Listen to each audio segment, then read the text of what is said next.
నమస్తే welcome to టీ10. దేశంలో ఆహార ధాన్యాల నిల్వలు పుష్కలంగా ఉన్నాయని ప్రధాని నరేంద్ర మోడీ చెప్తున్నారు. కానీ నేటికి 13 కోట్ల మంది పేదలకు ప్రజా పంపిణీ వ్యవస్థ అందుబాటులో లేదు. ఆ కుటుంబాలన్నీ ఆకలితో అలమటించాల్సి వస్తోంది.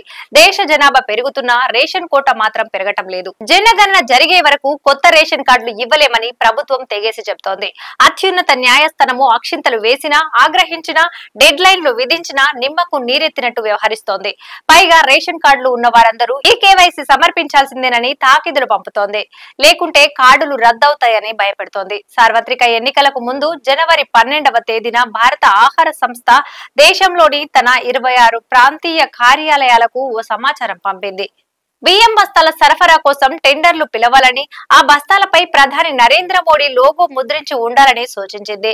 మోడీ లోగోలతో ఉన్న బస్తాల్లోనే ప్రధానమంత్రి గరీబ్ కళ్యాణ్ అన్న యోజన పథకం కింద పేదలకు ఆహార ధాన్యాలు పంపిణీ చేయాలని నిర్ణయించారు. కొన్ని నెలల తర్వాత ఛత్తీస్గఢ్ లో జరిగిన ఎన్నికల ప్రచార సభలో మోడీ ప్రసంగిస్తూ 2020 నుంచి పేదలకు ప్రభుత్వం అందజేస్తున్నటువంటి ఉచిత రేషన్ గురించి గొప్పగా చెప్పుకున్నారు. అన్నార్థుల బాధలు తనకు తెలుసునని, వారి పట్ల సానుభూతి ఉన్నదని మొసలి కన్నీర్లు కార్చారు.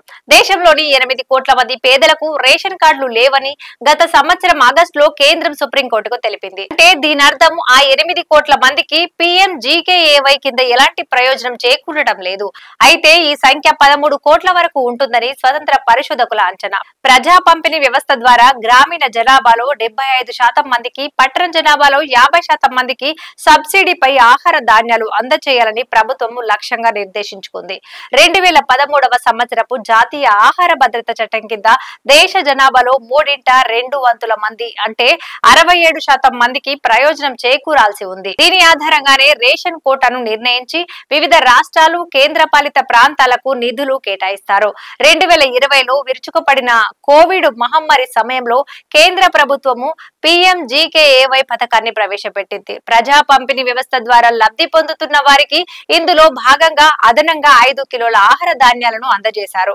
అయితే గత సంవత్సరం జనవరి నుంచి ప్రభుత్వం ఉచిత పంపిణీని నిలిపివేసింది. జాతీయ ఆహార భద్రత చట్టం కింద ఒక్కో వ్యక్తికి అందజేస్తున్న 5 కిలోలనే ఇప్పుడు ఉచితంగా ఇస్తున్నారు. సవరించిన ఈ పథకాన్ని ఈ ఏడాది జనవరి 1వ తేదీ నుంచి మరో 5 సంవత్సరాలు పొడిగించారు. రేషన్ కోట పూర్తి కావడంతో చాలా మంది ఇప్పటికీ కార్డులు పొందలేకపోయారు.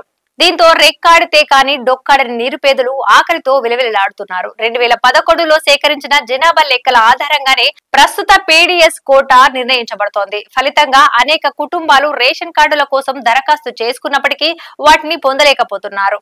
ప్రభుత్వం ఏమో కోట పూర్తయిందని చెప్తోంది. 2020 నాటికే దేశంలోని 10 కోట్ల మందిని PDS నుంచి మినహాయించారని ఆర్థికవేత్తలు తెలిపారు. జాతీయ ఆహార భద్రత చట్టం కింద రాష్ట్రాల వారి గణాంకాల కోసం కేంద్రము 2011 నాటి జనాభా లెక్కలపై ఆధారపడమే దీనికి కారణం. జనగణనను నిరవధికంగా వాయిదా వేశామని 2022లో కేంద్ర ప్రభుత్వం సుప్రీంకోర్టుకు తెలియజేసింది. జనాభాను అంచనా వేసి దానికి అనుగుణంగా రేషన్ కోట పెంచాలని న్యాయస్థానం ఆదేశించినప్పటికీ ప్రభుత్వము ఎలాంటి చర్యలు తీసుకోలేదు. దేశంలో రేషన్ కార్డులు లేని 8 కోట్ల మంది ప్రజలకు వాటిని పంపిణీ చేయాలని సుప్రీంకోర్టు ఆదేశించినా కేంద్రము నిమ్మకు నీరెత్తినట్లుగానే వ్యవహరిస్తోంది. కేంద్ర రాష్ట్ర ప్రభుత్వాల ఉదాసీన వైఖరిని దారుణమైనదిగా సుప్రీంకోర్టు జూలైలో అభివర్ణించింది. ఈ నెల 4న సుప్రీంకోర్టులో ఈ వ్యవహారం విచారణకు వచ్చింది. రేషన్ కార్డుల జారీకి చివరి అవకాశంగా నవంబర్ 19వ తేదీ వరకు సమయం ఇస్తున్నామని స్పష్టం చేస్తూ వలస కార్మికులు, నైపుణ్యం కొరవడిన కార్మికులందరికీ రేషన్ అందించాలని ఆదేశాలు జారీ చేసింది. ఇక తమలో సహనము నశిస్తోందని వ్యాఖ్యానించింది. తన ఆదేశాలను పాటించకుంటే రాష్ట్రాల కార్యదర్శులు వ్యక్తిగతంగా కోర్టుకు హాజరు కావాల్సి ఉంటుందని హెచ్చరించింది. విచారణ సందర్భంగా సీనియర్ న్యాయవాది ప్రశాంత్ భూషణ్ కోర్టుకు ఓ చార్టును సమర్పించారు. కర్ణాటకలో 1.45 లక్షల మంది అర్హులు రేషన్ కార్డుల కోసం ఎదురు చూస్తుంటే ఇప్పటి వరకు కేవలం 13,945 మంది మాత్రమే జారీ అయ్యాయని తెలిపారు.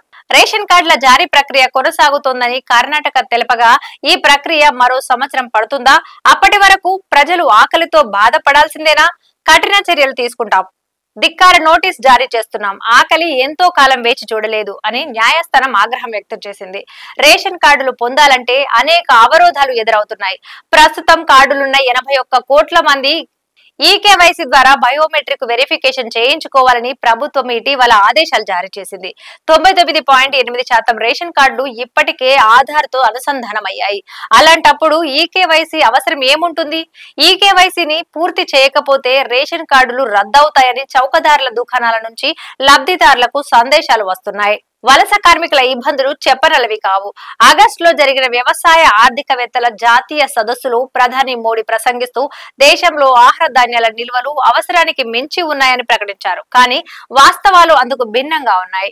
ప్రపంచ ఆకలి సూచికలో మన స్థానం నానాటికి దిగజారుతోంది. 2016లో 97వ స్థానంలో ఉన్న భారత్ 2023లో 111వ స్థానానికి పడిపోయింది. 74.1% మంది భారతీయులకు ఆరోగ్యమైన ఆహారం లభించడం లేదని 2021లో నిర్వహించిన ఓ సర్వే తేల్చింది.